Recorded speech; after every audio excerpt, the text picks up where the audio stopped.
Hey guys, in this video we're going to talk about how you can refer a friend in Chase Bank. But before we begin, make sure to hit that subscribe button down below. It really helps me out. Now first of all, open up any preferred browser on your PC, go over to Chase Bank and then enter your username and password to sign in. And then you will be redirected to the home page of your account.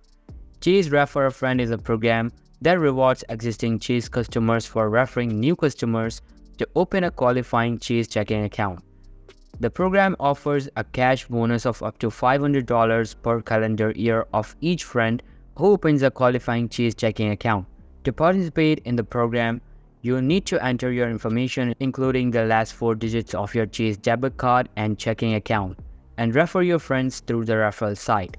The referred candidate must be a new Chase customer and open a qualifying Chase checking account with qualifying activities using the corresponding coupon.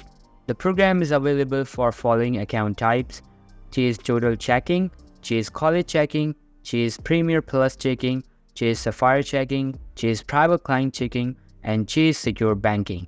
You can refer your friend via text, social media, or email.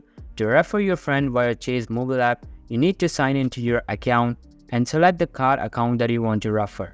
If there is a referral available, you will see your Refer Friends under Account Services. Please note that the referral bonus offer is available to eligible personal checking account holders approximately 30 days after account opening. The program is subject to terms and conditions which can be found on the Chase website. That's how you can refer a friend in Chase Bank. So that's all for today's video. Hope you liked the video. I'll be meeting you in the next one. See you soon. Bye.